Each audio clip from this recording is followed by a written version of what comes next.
Hello student, Kalyani IAS academy के online platform पर आपका स्वागत है। मैं हूं लखन दायमा, आपका एमपीपीएससी मेंस एग्जाम के लिए सेकंड पेपर का फर्स्ट पार्ट पढ़ा रहा हूं, जिसका नाम है संविधान, शासन व्यवस्था, राजनीति तथा प्रशासनिक संरचना। फ्रेंड, आज के टॉपिक में हम आपको पढ़ाएंगे जनहित याचिका या लोकहितवाद। ठीक है, चलिए इसको शुरू करते हैं। लोकहितवाद या जनहित याचिका, इसको इंग्लिश में क्या कहते हैं? तो इंग्लिश में इसे पब्लिक इंटरेस्ट लिटिगेशन कहा जाता है और शॉर्ट फॉर्म में इसे हम PIL के नाम से जानते हैं। ये आपको ध्यान रखना फ्रेंड। एक बार एमपीपीएससी एग्जाम में जो प्रीलिम्स होती है उसमें पूछा गया था कि PIL का फुल फॉर्म क्या होता है। ठीक है, तो PIL का फुल फॉर्म होता है पब्लिक इंटरेस्ट लिटिगेशन। ये आपको ध्यान रखना है। अब इसका अर्थ क्या होता है? तो इसका अर्थ होता है कि न्यायालय स्वयं संज्ञान लेकर या किसी व्यक्ति के द्वारा दायर सार्वजनिक महत्व के मामले की याचिका पर सुनवाई कर आम जनता के हितों की रक्षा करता है, तो उसे हम जनहित याचिका या लोकहितवाद के नाम से जानते हैं। इसको सरल शब्दों में समझिए कि जैसे मान लीजिए कि ऐसा कोई मामला है जिसको हमारे न्यायालय ने स्वयं संज्ञान से प्राप्त किया है। अब स्वयं संज्ञान कैसे लेगा हमारा न्यायालय? तो जैसे समाचार पत्र में हमारे न्यायाधीश पढ़ते हैं, या फिर मान लीजिए सोशल साइट्स से हमारे न्यायाधीश को कोई जानकारी प्राप्त हुई है, या फिर जो समाचार चैनल होते हैं न्यूज़ चैनल से अगर कोई ऐसी जानकारी प्राप्त हुई है जिससे किसी व्यक्ति के अधिकारों का हनन हुआ है, तो ऐसे मामलों को खुद याचिका के रूप में हमारे न्यायाधीश स्वीकार करते हैं और जिस व्यक्ति के अधिकार का उल्लंघन हुआ है या जिस व्यक्ति के अधिकारों का हनन हुआ है उसे न्याय प्रदान करते हैं। इसे ही लोकहितवाद या जनहितवाद के नाम से जानते हैं। इसी को जनहित याचिका या लोकहितवाद के नाम से जानते हैं और शॉर्ट फॉर्म में से PIL के नाम से जाना जाता है। ठीक है, तो ये आपको ध्यान रखना फ्रेंड। तो 3 नंबर में आपसे यह क्वेश्चन पूछा जा सकता है कि जनहित याचिका किसे कहते हैं। ठीक है, तो ये आपको ध्यान रखना है। अब इसके बाद देखिए आगे, अब इसकी परिभाषा क्या होती है? तो इसकी परिभाषा भी आपको ध्यान रखना है। तो इसकी परिभाषा होती है जनहित याचिका की कि एक विधि न्यायालय में सार्वजनिक हित, विधि न्यायालय मतलब कानून के द्वारा या हमारे संविधान के द्वारा स्थापित न्यायालय में सार्वजनिक हित मतलब सभी का हित हो, जिसमें जनता भी हो सकती है या किसी समुदाय के वर्ग का आर्थिक हित हो या ऐसा कोई हित जुड़ा है जिसके कारण उनके कानूनी अधिकार प्रभावित होते हो या प्रभावित हो रहे हो के मामले में कार्रवाई शुरू करना, यही जनहित याचिका कहलाती है। ये इसका अर्थ आपको ध्यान रखना है और ये इसकी परिभाषा है। ठीक है, तो अगर परिभाषा पूछी जाए तो परिभाषा लिखना है, अर्थ पूछा जाता है तो अर्थ लिखना है। जो आपसे एग्जाम में पूछा जा रहा है वही आपको आंसर लिखना होगा। अब जिस जनहित याचिका की हम बात कर रहे हैं, इसकी शुरुआत कहाँ से हुई? ठीक है, तो इसकी शुरुआत देखिए फ्रेंड, तो जनहित याचिका की शुरुआत अमेरिका से होती है। ठीक है, तो अमेरिका में इसकी शुरुआत कब हुई थी? संयुक्त राज्य अमेरिका में। तो सन 1960 में जनहित याचिका की शुरुआत कहाँ हुई है? संयुक्त राज्य अमेरिका में। ये आपको ध्यान रखना है। तो 1960 के दशक में अमेरिका में इसकी शुरुआत हो जाती है। फिर इसके बाद में हमारे भारत में भी शुरुआत इसकी हुई। तो हमारे भारत में कब हुई, इससे पहले और कुछ जानकारी है जो आपको ध्यान रखना है। ठीक है, तो इसके बाद देखिए, तो अमेरिका में इसकी शुरुआत किस कारण से हो जाती है? तो अमेरिका में भी जो प्रतिनिधित्वहीन समूह थे, प्रतिनिधित्वहीन मतलब ऐसे लोग या ऐसे वर्ग जिनका कोई प्रतिनिधित्व सरकार में नहीं होता था, हमारा समझ में संसद में नहीं होता था। ठीक है, जो पिछड़े हुए लोग थे, कुल मिलाकर बात है, तो जो पिछड़े हुए लोग थे, ऐसे लोगों के समूह के हितों का या हितों को कानूनी या वैधानिक प्रतिनिधित्व प्रदान करने के लिए इसे अमेरिका में शुरू किया गया था। ठीक है, तो मतलब जो पिछड़े हुए वर्ग हैं, निःशक्त जन हैं, तो इन्हें भी अधिकार दिलाना। ठीक है, इसके लिए इस जनहित याचिका की शुरुआत अमेरिका में की गई थी। उसके बाद फिर हमारे भारत में भी इसकी शुरुआत हुई है। तो अब देखिए इसमें भारत में इसकी शुरुआत कब होती है, ये आगे देखिए। तो भारत में जनहित याचिका या PIL, अब फ्रेंड आगे हम आपको जब पढ़ाएंगे तो इसमें जनहित याचिका के स्थान पर हम अब PIL जो शॉर्ट फॉर्म होता है इस शब्द का उपयोग ज़्यादा करेंगे। तो जब हम PIL शब्द का उपयोग करेंगे तो आप समझ जाइएगा कि हम जनहित याचिका बोल रहे हैं। ठीक है, और PIL किसका संक्षिप्त रूप है? जनहित याचिका का। और जनहित याचिका का इंग्लिश में फुल फॉर्म क्या हो जाता है PIL का? तो पब्लिक इंटरेस्ट लिटिगेशन, हिंदी में जनहित याचिका, शॉर्ट फॉर्म में PIL। ठीक है, तो हमारे भारत में इस जनहित याचिका की शुरुआत कब होती है? तो हमारे भारत में जो सर्वोच्च न्यायालय है, तो सर्वोच्च न्यायालय की न्यायिक सक्रियता का ही एक रूप होता है हमारी PIL। ठीक है, तो जो PIL की बात हम कर रहे हैं तो इसकी शुरुआत हमारे भारत में 1980 के दशक में हुई थी। एग्जाम में क्वेश्चन पूछा जाए कि बताइए हमारे भारत में जनहित याचिका की शुरुआत कब से मानी जाती है, तो 1980 के दशक में हमारे भारत में इसकी शुरुआत होती है। और इसको शुरू करने का श्रेय किसे दिया जाता है? तो इसे शुरू करने का श्रेय हमारे भारत में कुछ न्यायमूर्ति हैं जिनका नाम आपको ध्यान रखना है। तो BR कृष्ण अय्यर तथा न्यायमूर्ति PN भगवती के द्वारा हमारे भारत में PIL अर्थात पब्लिक इंटरेस्ट लिटिगेशन या लोक हितवाद या जनहित याचिका की शुरुआत की गई थी। ये आपको ध्यान रखना है। अब जिस जनहित याचिका की हम बात कर रहे हैं इसके अन्य भी नाम होते हैं, तो इसके अन्य नाम कौन कौन से होते हैं? तो इनके नामों में देखिए, या इसको अन्य नामों से भी जाना जाता है PIL को। तो पहला नाम देखिए इसमें सामाजिक क्रिया याचिका, जिसे इंग्लिश में सोशल एक्शन लिटिगेशन और शॉर्ट फॉर्म में SAL के नाम से जाना जाता है। ये आपको ध्यान रखना है। इसके बाद फिर दूसरा नाम होता है कि सामाजिक हित याचिका, जिसको इंग्लिश में सोशल इंटरेस्ट लिटिगेशन और शॉर्ट फॉर्म में SIL के नाम से जाना जाता है। इसके बाद फिर इसी PIL का तीसरा नाम होता है वर्गीय क्रिया याचिका, जिसका इंग्लिश में कहा जाता है class action litigation, short form में CAL कहा जाता है। ठीक है, तो ये इतने नाम होते हैं फ्रेंड PIL के। तो एग्जाम में अगर आपसे क्वेश्चन पूछा जाता है कि सामाजिक क्रिया याचिका क्या है, तो आप इसमें कंफ्यूज नहीं होना है। ठीक है, इसमें PIL को ही या जनहित याचिका को ही इतने नामों से हिंदी में जानते हैं और PIL को इंग्लिश में इतने नामों से हम जानते हैं। ये आपको ध्यान रखना फ्रेंड। अब इसके बाद देखिए इसमें आगे अगला आ जाता है कि जो जनहित याचिका होती है या लोकहितवाद होती है, इसके विकास से जुड़े हुए कुछ महत्वपूर्ण मामले हैं जिसके कारण हमारे भारत में इसको शुरू किया गया है। ठीक है, तो हमारे भारत में इसकी शुरुआत कैसे होती है? तो हमारे भारत में एक मामला आया था जिसका नाम था people's union for democratic rights बनाम भारत संघ। तो यह मामला 1981 में आया था। तो 1981 की बात है जब यह मामला हमारे भारत में आता है। ठीक है, तो इसका जब मामला हमारे भारत में आया था तो लोकहितवादों के विकास की दृष्टि से यह एक मील का पत्थर था। हमारे भारत में जनहित याचिका को मूल रूप से शुरू करने का श्रेय इसी वाद को दिया जाता है, क्योंकि इसी मुकदमे के बाद, इसी मामले के बाद से हमारे भारत में जनहित याचिका की शुरुआत हो गई थी। तो इसे जनहित याचिका के मील का पत्थर इसे कहा जाता है, इस people's union for democratic rights बनाम भारत संघ वाद को। ठीक है, इसके बाद फिर इस मामले में PUDR मतलब people's union for democratic rights. ठीक है, तो इस मामले में हम देखते हैं इसमें क्या हुआ था। तो इस मामले में सर्वोच्च न्यायालय को एक पत्र लिखा जाता है। तो सर्वोच्च न्यायालय को पत्र लिखकर सूचित किया गया था उस समय जब हमारे भारत में एक मामला आया था, ये मामला।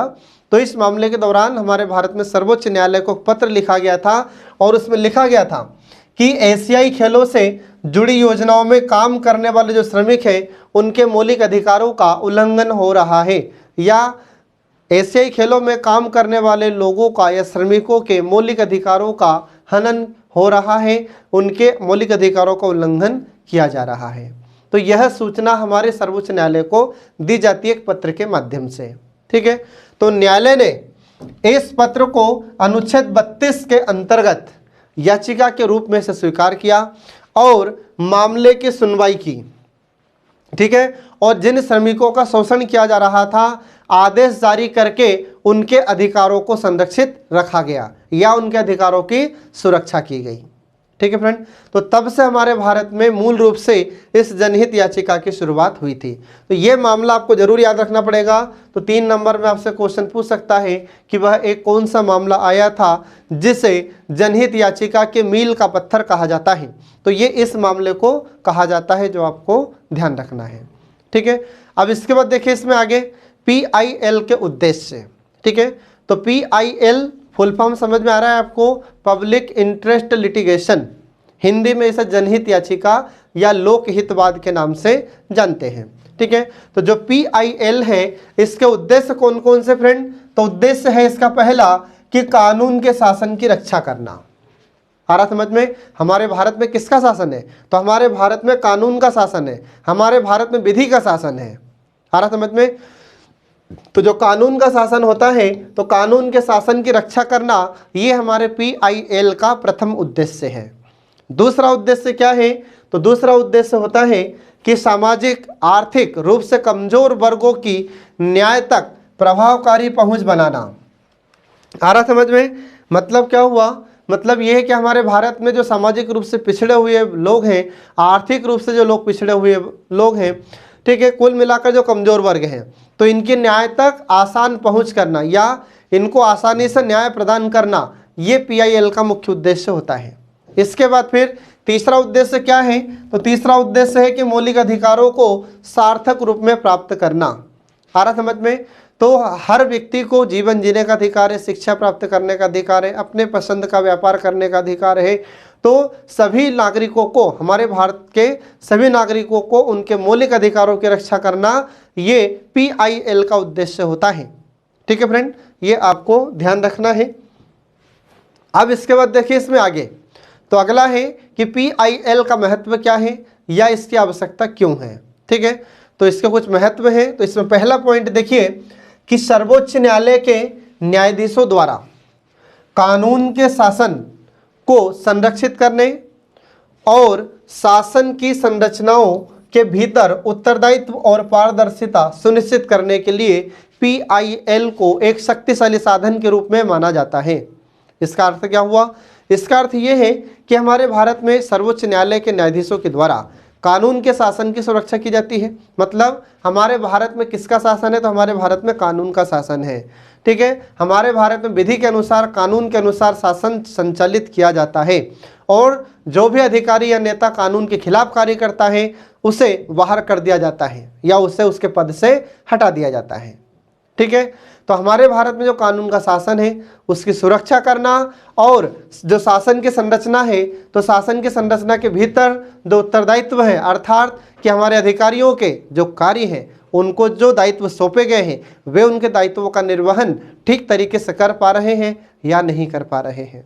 इसके बाद फिर जो पारदर्शिता है, तो पारदर्शिता को सुनिश्चित करने के लिए ये हमारे भारत में PIL एक शक्तिशाली साधन के रूप में माना जा रहा है।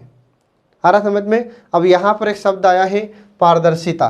तो पारदर्शिता का अर्थ क्या हो जाता है फ्रेंड? तो पारदर्शिता का मतलब होता है कि हमारी सरकार के द्वारा जो भी कार्य किया जाता है वह आम जनता को स्पष्ट दिखे। आ रहा समझ में कि हमारी सरकार हमारे लिए क्या काम कर रही है। ठीक है, तो ये होता है पारदर्शिता का अर्थ। ठीक है, अगला महत्व है इसका कि PIL देश के जागरूक नागरिकों को एक सस्ते कानूनी उपाय के रूप में प्राप्त होता है। तो हमारे भारत में ये जो PIL की शुरुआत की गई है, ये जागरूक नागरिकों को एक सस्ते कानूनी उपाय के रूप में प्राप्त होती है। ये इसका महत्व है PIL का। ठीक है, इसके बाद फिर अगला देखिए इसमें, तो अगला महत्व है कि PIL के माध्यम से जो याचिकाएं दायर होती है, इनके माध्यम से बड़े सार्वजनिक मुद्दों से संबंधित परिणामों पर भी ध्यान केंद्रित करती है। ये PIL का महत्व होता है। मतलब क्या हुआ कि PIL के माध्यम से जो दायर याचिकाएं होती है, इनसे जो बड़े सार्वजनिक मुद्दे होते हैं उनसे संबंधित परिणामों पर भी ध्यान केंद्रित किया जाता है। आ रहा समझ में? ये आपको ध्यान रखना है। इसके बाद फिर अगला महत्व होता है कि मानव अधिकारों, उपभोक्ता कल्याण और पर्यावरण के क्षेत्र में भी PIL का महत्व अधिक है। मतलब अगर मानव अधिकार से संबंधित कोई मामला है तो उसे भी हमारे न्यायालय के द्वारा संज्ञान में लाया जाता है और उस पर निर्णय दिया जाता है। या फिर उपभोक्ता कल्याण से संबंधित कोई मामला है तो उस पर उसे भी जनहित याचिका के रूप में हमारे न्यायालय या हमारे न्यायाधीश स्वीकार करते हैं और उस पर सही निर्णय देते हैं। ऐसे ही पर्यावरण से संबंधित कोई मामला है तो इसे भी जनहित याचिका के रूप में हमारे न्यायालय स्वीकार करते हैं और इस पर अपना निर्णय देते हैं। ठीक है, ये आपको ध्यान रखना फ्रेंड। इसके बाद फिर देखिए अगला कि PIL की विशेषताएं, पब्लिक इंटरेस्ट लिटिगेशन, इसकी विशेषताएं कौन कौन सी होती है? तो कुछ महत्वपूर्ण विशेषताएं देखिए। तो पहली विशेषता होती है कि यह सार्वजनिक हित को आगे बढ़ाना तथा रक्षा करना इसका उद्देश्य है। आ रहा समझ में? मतलब कि जो PIL होती है इसकी पहली विशेषता क्या है कि यह सार्वजनिक हित को बढ़ावा देती है और सार्वजनिक मतलब सभी जनता के लिए रक्षा के लिए महत्वपूर्ण उपाय करती है। आ रहा समझ में? तो इसमें हम देखते हैं कि जो PIL है इसकी यह पहली विशेषता हो जाती है कि सार्वजनिक हित को बढ़ावा देना है और रक्षा करना है, मतलब लोगों की रक्षा करना और जनता के कल्याण को बढ़ावा देना। ये पहली विशेषता होती है जो आपको ध्यान रखना है। इसके बाद फिर दूसरी विशेषता होती है कि उन लोगों के संवैधानिक अथवा कानूनी अधिकारों के उल्लंघन की अनदेखी नहीं होनी चाहिए। आ रहा समझ में? इसका मतलब क्या हुआ कि हमारे भारत में जितने भी लोग हैं, जितने भी नागरिक हैं, उनके संवैधानिक अधिकार या उनके कानूनी अधिकार का उल्लंघन नहीं होना चाहिए। आ रहा समझ में?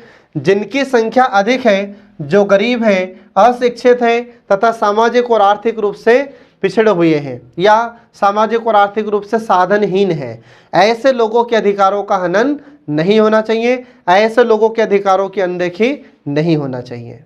ठीक है, ये विशेषताएं हैं इसकी।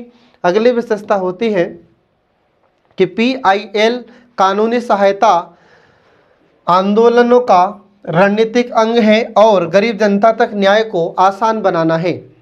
आ रहा समझ में? इसकी अगली विशेषता क्या हो जाती है PIL की?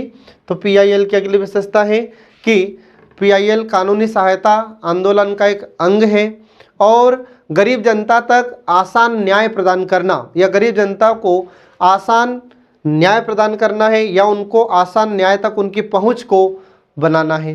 ठीक है, ये इसकी विशेषता होती है PIL की।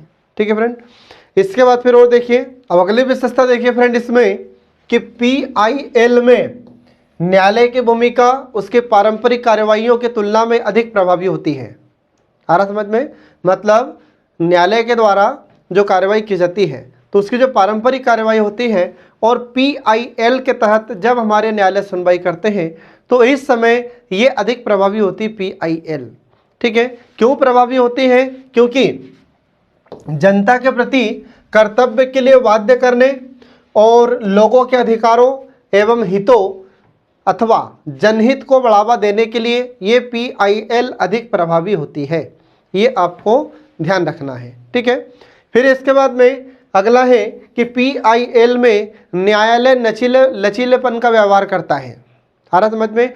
जब हमारे न्यायालय के द्वारा PIL के तहत सुनवाई होती है या कार्रवाई होती है तो न्यायालय इसमें लचीलेपन का व्यवहार करता है, उदारपूर्ण व्यवहार करता है। ठीक है, ये आपको ध्यान रखना फ्रेंड। तो ये इसकी विशेषताएं हैं, किसकी? हमारी PIL की। ठीक है, इसके बाद फिर और भी इसकी विशेषताएं हैं जो देखिए इसमें आगे। तो PIL एक अनिवार्य रूप से एक सहकारी प्रयास है। आ रहा समझ में? मतलब PIL क्या है? तो यह हमारे सरकारी प्रयास है, सहकारी प्रयास है। ठीक है, जिसमें याचिकाकर्ता को न्यायालय की ओर से समुदाय के कमजोर वर्गों के लिए संवैधानिक या कानूनी अधिकारों, ठीक है, की सुविधाओं व विशेष अधिकारों को उपलब्ध कराना है और उन्हें सामाजिक न्याय आसानी से उपलब्ध कराना, ये हमारी PIL की विशेषता होती है। ठीक है, तो PIL क्या है? तो यह एक सरकारी प्रयास है, ध्यान रखना। और इसमें जो याचिकाकर्ता होता है, मतलब जो याचिका दर्ज कराता है, तो याचिकाकर्ता को न्यायालय की ओर से समुदाय के कमजोर वर्गों के लिए संवैधानिक और कानूनी अधिकारों, सुविधाओं एवं विशेष अधिकार उसे उपलब्ध कराए जाते हैं। ठीक है, और उन्हें सामाजिक न्याय भी आसानी से उपलब्ध कराए जाते हैं। ये PIL की विशेषताएं होती है। अगली विशेषता देखिए इसमें और लास्ट है कि PIL में जन आघात का निवारण करना। आ रहा समझ में? जन आघात मतलब अगर जनता को कोई नुकसान होने वाला है तो उससे संबंधित निवारण करना, उसका समाधान करना है। इसके बाद जो सरकारी कार्य होते हैं तो सरकारी कार्यों को लागू करने, इसके बाद में सामाजिक सामूहिक अधिकारों की रक्षा करने के लिए वाद यहाँ पर दाखिल किया जाता है। ठीक है, वाद का मतलब क्या होता है? तो वाद का मतलब है यहाँ पर कोई भी केस या कोई भी मुकदमा। ठीक है, तो जब ऐसा कोई मामला हो जिससे जनता को नुकसान हो सकता है तो ऐसे मामले दर्ज कराए जा सकते हैं, या फिर सरकारी कार्यों को लागू करने संबंधी कोई मामला हो तो उसे यहाँ पर पीआईएल के रूप में दर्ज करवाया जा सकता है, याचिका के रूप में दायर किया जा सकता है, या फिर सामाजिक सामूहिक अधिकारों एवं लोगों के हितों की रक्षा करने संबंधित कोई मामला हो तो उसे यहाँ पर जनहित याचिका के रूप में दायर किया जा सकता है, या फिर हमारे न्यायालय स्वयं संज्ञान के द्वारा भी इसे स्वीकार कर सकते हैं। ठीक है, ये आपको ध्यान रखना है फ्रेंड। अब इसके बाद देखिए अगला आता है पीआईएल के प्रभाव। और जो पब्लिक इंटरेस्ट लिटिगेशन होती है तो इसके प्रभाव कौन कौन से हैं? तो इसके दो प्रभाव होते हैं जो आपको ध्यान रखना है। तो पब्लिक इंटरेस्ट लिटिगेशन का या पीआईएल का पहला प्रभाव होगा सकारात्मक और दूसरा प्रभाव होता है नकारात्मक। ठीक है, तो इसके पहले देखते हैं हम सकारात्मक प्रभाव, उसके बाद हम इसके देखेंगे फिर नकारात्मक प्रभाव। तो पहले देखिए पीआईएल के सकारात्मक प्रभाव। ठीक है, तो सकारात्मक प्रभाव में पहला प्रभाव होता है कि कार्यपालिका व विधायिका भी उत्तरदायी पूर्ण तरीके से कार्य करने हेतु विवश हुई है। आ रहा समझ में? मतलब हमारी कार्यपालिका और विधायिका भी पीआईएल से उत्तरदायित्व पूर्ण तरीके से कार्य कर रही है। आ रहा समझ में? तो ऐसा क्यों है? क्योंकि विधायिका को या कार्यपालिका को पता है कि यदि हमने थोड़ी बहुत भी जनता के प्रति कार्य करने में लापरवाही बरती तो तुरंत हमारे न्यायालय उसे पीआईएल के रूप में स्वीकार कर सकता है न्यायालय, और फिर हमें न्यायालय में जाकर जवाब देना पड़ेगा। इसलिए हमारी कार्यपालिका और विधायिका भी अपना काम ठीक तरीके से कर रही है। ये इसका सकारात्मक प्रभाव होता है। दूसरा प्रभाव होता है कि पीड़ितों को सस्ता व सुलभ न्याय प्राप्त हुआ है। तो जब से पीआईएल की शुरुआत हमारे भारत में हुई है तो न्यायालय के द्वारा पीड़ितों को सस्ता न्याय प्रदान किया जा रहा है और आसानी से उन्हें न्याय प्राप्त हो रहा है। इसके बाद फिर अगला है सकारात्मक प्रभाव कि लोगों में अपने हितों और सार्वजनिक मामलों के प्रति समझ बढ़ी है। आ रहा समझ में? जितने भी लोग हैं सब अपने अपने हितों को समझने लगे हैं, जो सार्वजनिक मामले हैं उनके प्रति भी लोगों की समझ बढ़ी है। ठीक है, ये इसके सकारात्मक प्रभाव है पीआईएल के। इसके बाद और देखिए इसके प्रभाव सकारात्मक। तो अगला प्रभाव है कि जनहित याचिका ने, ठीक है, लोकहितवाद ने या पीआईएल ने न्यायिक सक्रियता को बढ़ाकर न्यायपालिका के कार्यों में व्यापक बदलाव किए हैं। आ रहा समझ में? जनहित याचिका के माध्यम से क्या हो रहा है? अब न्यायिक सक्रियता को भी बढ़ावा मिल रहा है, और जो हमारी न्यायपालिका होती है तो न्यायपालिका के कार्यों में भी बदलाव आया है। ठीक है, तो इससे हम या जिससे न्यायिक प्रणाली पहले से अधिक जन उन्मुखी हुई है। ठीक है, तो हम देखते हैं कि अब हमारे न्यायालय का या हमारे न्यायपालिका का हस्तक्षेप बढ़ता जा रहा है।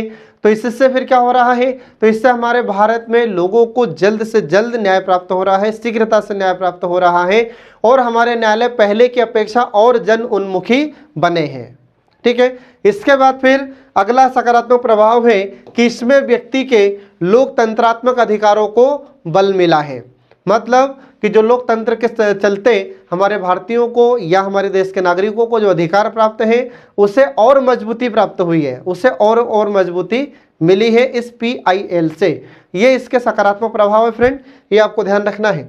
जैसे आपसे एग्जाम में क्वेश्चन पूछे जाएं वैसे आपको आंसर लिखना है। अब इसके बाद देखिए पीआईएल के नकारात्मक प्रभाव। ठीक है, अब नकारात्मक प्रभाव में पहला पॉइंट देखिए कि कुछ मामलों में इसके दुरुपयोग की भी शिकायत मिली है और न्यायपालिका पर निरंकुशता के आरोप भी लगते रहे हैं। जब बार बार अगर न्यायपालिका सरकार के काम में हस्तक्षेप करेगी, ठीक है, या न्यायिक सक्रियता को हमारी न्यायपालिका ज़्यादा बढ़ावा देगी तो इससे फिर क्या होगा? तो इससे न्यायपालिका पर निरंकुशता का आरोप लगता है, या हो सकता है कि हमारी न्यायपालिका अपने अधिकारों का दुरुपयोग कर सकती है।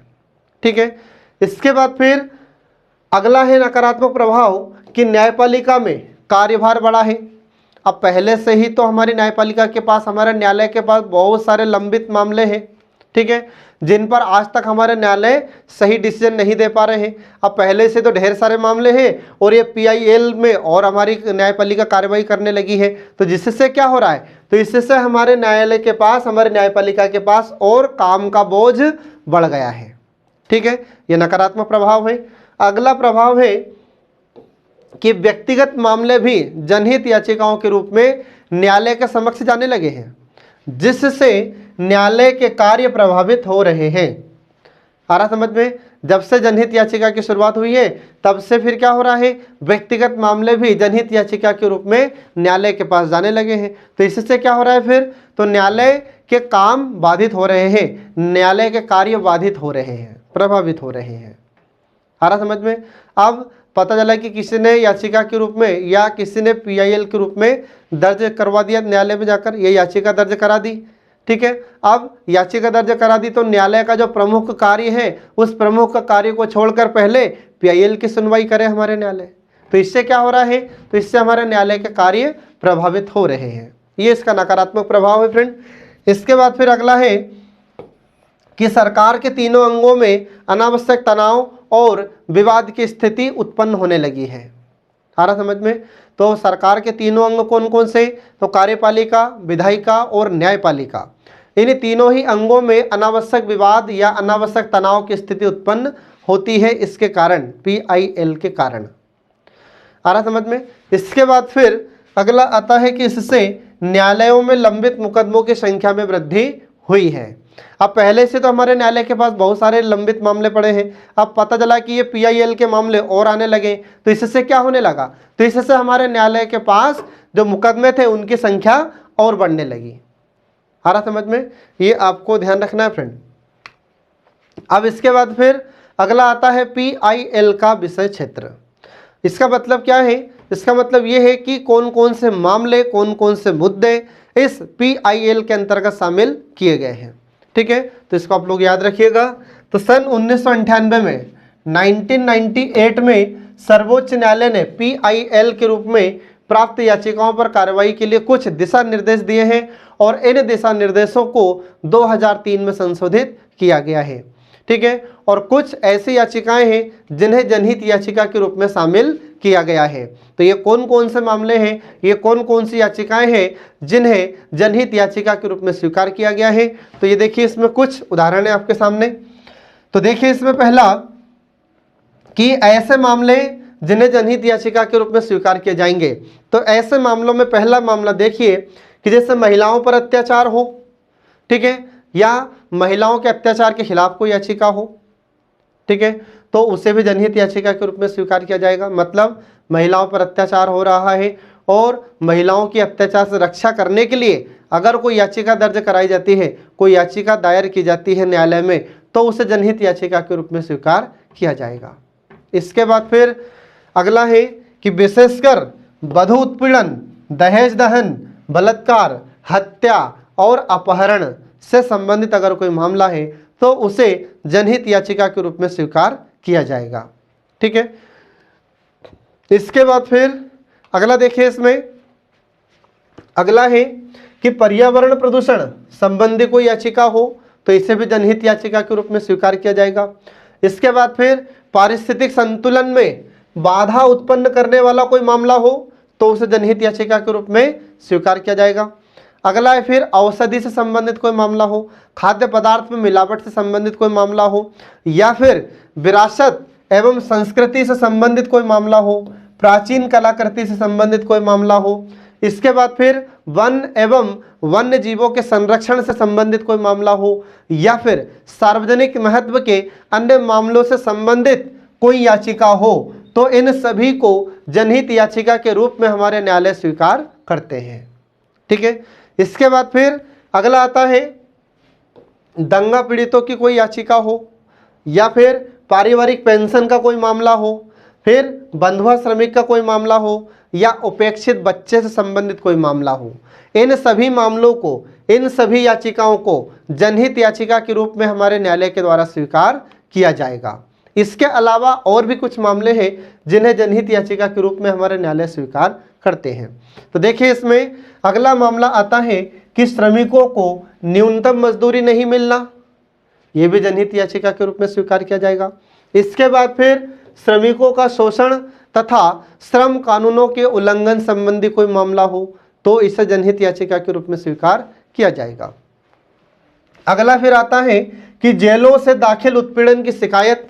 कभी कभी क्या होता है कि जो कैदी लोग जेल में बंद रहते हैं तो उनके साथ भी प्रताड़ना के केस आते रहते हैं या उन पर भी कभी कभी पुलिस के द्वारा अत्याचार किया जाता है।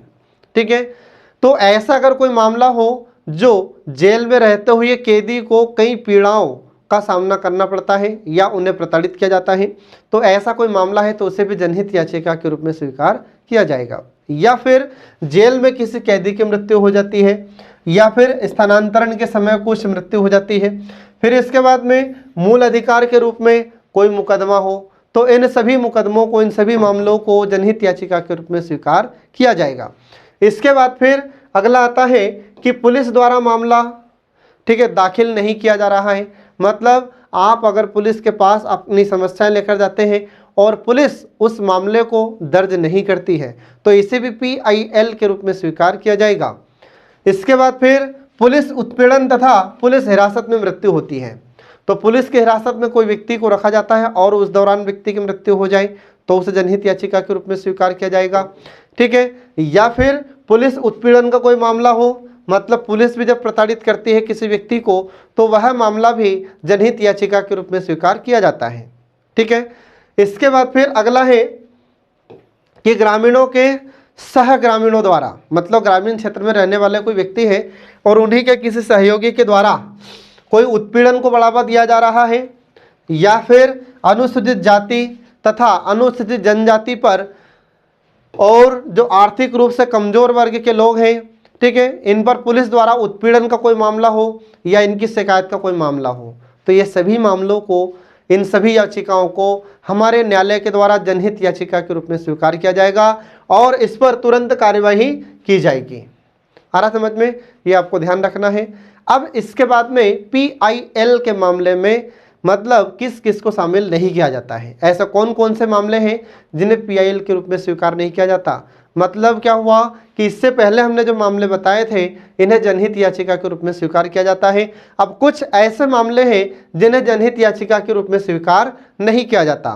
तो ये कौन कौन से मामले फ्रेंड, तो देखिए इसमें पहला मामला है कि मेडिकल तथा अन्य शैक्षिक संस्थाओं में नामांकन का कोई मामला हो तो ऐसे नामांकन के मामले जनहित याचिका के रूप में स्वीकार नहीं किए जाएंगे। आ रहा समझ में, ये आपको ध्यान रखना है। अगला है शीघ्र सुनवाई के लिए उच्च न्यायालयों एवं अधीनस्थ न्यायालयों में दाखिल याचिकाएं, ये भी जनहित याचिका के रूप में स्वीकार नहीं की जाएगी। इसके बाद फिर मकान मालिक और किराएदार का कोई मामला हो तो इसे भी हमारे न्यायालय जनहित याचिका के रूप में स्वीकार नहीं करेंगे। इसके बाद फिर अगला मामला आता है सेवा संबंधी तथा वे मामले जो पेंशन तथा अनुदान से संबंधित हो तो ऐसे मामले भी जनहित याचिका के रूप में स्वीकार नहीं किए जाते। अगला मामला है कि केंद्र या राज्य सरकार के विभागों तथा स्थानीय निकायों के खिलाफ कोई शिकायतें हो तो ऐसे मामले जनहित याचिका के रूप में स्वीकार नहीं किए जाएंगे। ठीक है, ये आपको ध्यान रखना है। अब अगला देखिए फ्रेंड, इसमें PIL के सिद्धांत। ठीक है, अब PIL के सिद्धांत कौन से होते हैं और इसी में हमारे न्यायालय की सीमाओं को भी निर्धारित किया गया है। ठीक है, तो इसमें पहला पॉइंट देखिए कि न्यायालय विशेष परिस्थितियों में आयोग या जो अन्य निकाय होते हैं उनकी नियुक्ति से संबंधित जो आरोप होते हैं उनकी जांच कर सकते हैं न्यायालय, तथा तथ्यों को उजागर करने संबंधी अगर कोई मामला है तो इस उद्देश्य से भी उसकी सुनवाई कर सकता है। इसके बाद फिर अगला सिद्धांत होता है कि न्यायालय साधारणतः नीति बनाने की सीमा का अतिक्रमण नहीं करेंगे। इसका मतलब ये हुआ कि हमारी सरकार के नीति निर्माण में बार बार हमारा न्यायालय हस्तक्षेप नहीं करेगा। ठीक है, इसके बाद फिर न्यायालय द्वारा यह भी सावधानी बरती जाएगी कि लोगों के अधिकारों की रक्षा करने के चक्कर में अपने क्षेत्र अधिकार न भूल जाएं या अपने अधिकारों का उल्लंघन न करें। आ रहा समझ में, ये आपको ध्यान रखना है। तो ये सिद्धांत होते हैं।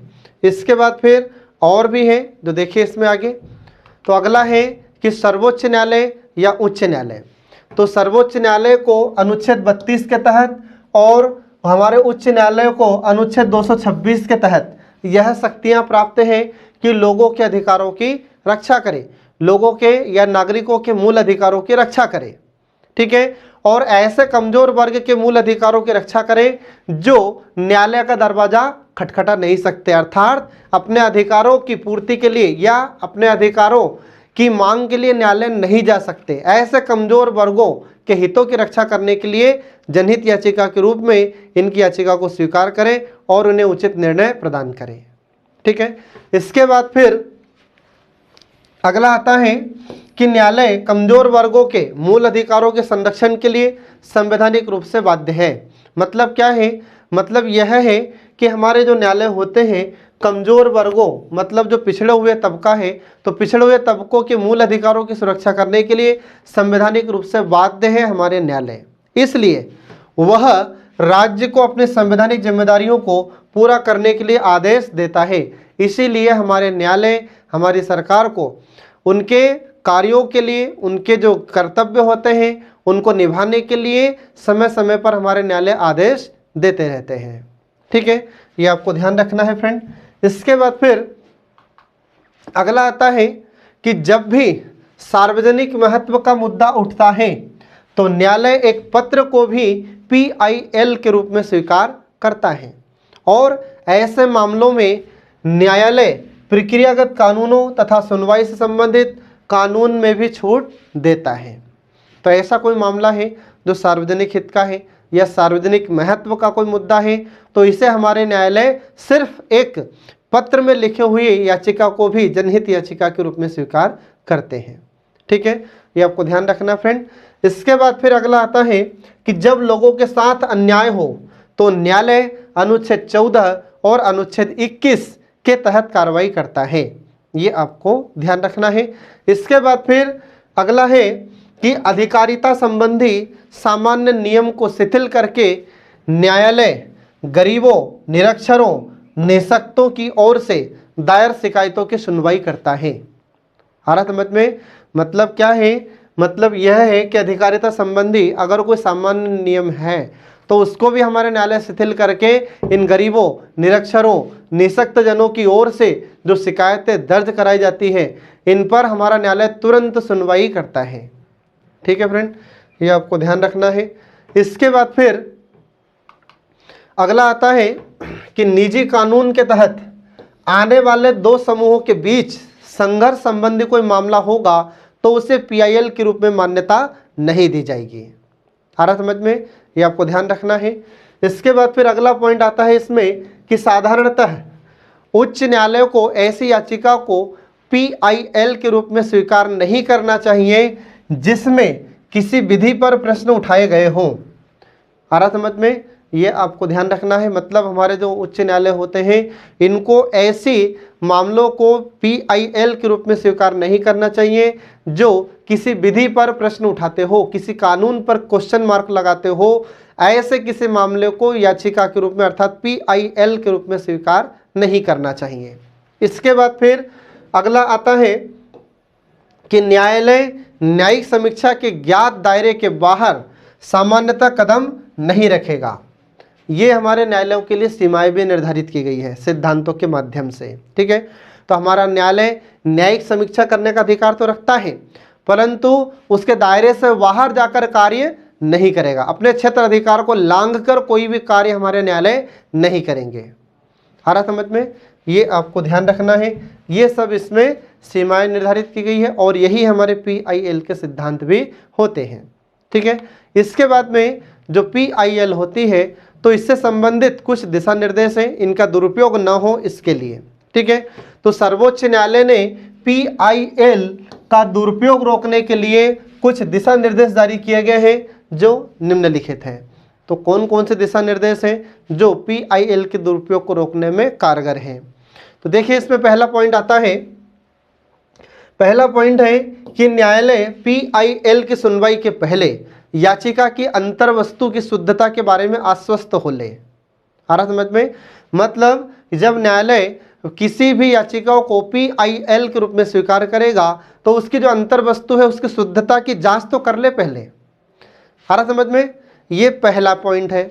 दूसरा पॉइंट होता है कि न्यायालय याचिका की सुनवाई से पहले पूरी तरह आश्वस्त होगा कि इस याचिका की जनता का हित जुड़ा है। मतलब कि किसी भी मामले की सुनवाई करने से पहले जिसे जनहित याचिका के रूप में स्वीकार किया जा रहा है, क्या यह मामला, क्या यह याचिका जनता के हित से जुड़ा है, ये पहले न्यायालय को सुनिश्चित करना होगा। इसके बाद ही उसे जनहित याचिका के रूप में स्वीकार करके उस पर सुनवाई करे। ठीक है। इसके बाद फिर अगला पॉइंट होता है कि न्यायालय यह सुनिश्चित करे कि जो याचिका बृहत रूप में जनहित और गंभीरता तथा अत्यावश्यकता से जुड़ी है उसे अन्य याचिकाओं के ऊपर प्राथमिकता मिलनी चाहिए। आ रहा समझ में? इसका मतलब क्या हुआ? इसका मतलब यह है कि न्यायालय यह सुनिश्चित करे कि जो याचिका बड़े रूप में जनता के हित मतलब जनहित और गंभीरता तथा आवश्यकता से जुड़ी है। तो अगर ऐसा कोई मामला है, ऐसी कोई याचिका है जो जनता के हित से जुड़ी है, या और कोई गंभीरता का मामला है, या और कोई अत्यावश्यक याचिका से संबंधित यह मामला जुड़ा हुआ है, तो इसे पहले याचिका के रूप में प्राथमिकता दी जानी चाहिए और उसकी सुनवाई की जानी चाहिए। ठीक है, ये आपको ध्यान रखना फ्रेंड। इसके बाद फिर अगला आता है इसमें कि न्यायालय जरूरी और वैध PIL को अवश्य बढ़ावा दे तथा विषय क्षेत्र के बाहर PIL को रोके। ठीक है, इसका मतलब ये है कि न्यायालय जो जरूरी और वैध PIL होती है उसको जरूर बढ़ावा दे। ठीक है, तथा विषय क्षेत्र के बाहर PIL को रोके, ये आपको ध्यान रखना है। इसके बाद फिर अगला आता है कि प्रत्येक उच्च न्यायालय वास्तविक PIL को प्रोत्साहित करने तथा जो गलत नियत से दायर की गई PIL को हतोत्साहित करने के लिए नियमों का उचित ढंग से प्रयोग करें। मतलब क्या है इसका? तो मतलब यह है कि वास्तव में जो PIL है उसको बढ़ावा दें और जो गलत नियत से PIL को दर्ज किया गया है या याचिका को दर्ज कराया गया है न्यायालय के समक्ष, तो ऐसे गलत नियत से दायर की गई PIL को रोके, इन पर नियंत्रण करें। आ रहा समझ में? इसके बाद फिर अगला आता है कि न्यायालय को किसी PIL को स्वीकार करने के पहले याचिकाकर्ता की विश्वसनीयता का सत्यापन कर लेना चाहिए। तो हमारे सर्वोच्च न्यायालय ने कहा कि PIL को स्वीकार करने से पहले हमारे न्यायालय को याचिकाकर्ता की जो विश्वसनीयता है उसका सत्यापन अवश्य करें कि क्या उसने जो याचिका दर्ज कराई है वह वास्तव में सत्य है या नहीं है। ठीक है, उसका सत्यापन पहले ही कर लिया जाना चाहिए। इसके बाद फिर अगला पॉइंट आता है कि न्यायालय को यह भी सुनिश्चित करना चाहिए कि PIL दायर करने के पीछे कोई निजी लाभ या कोई गलत इरादा तो नहीं है।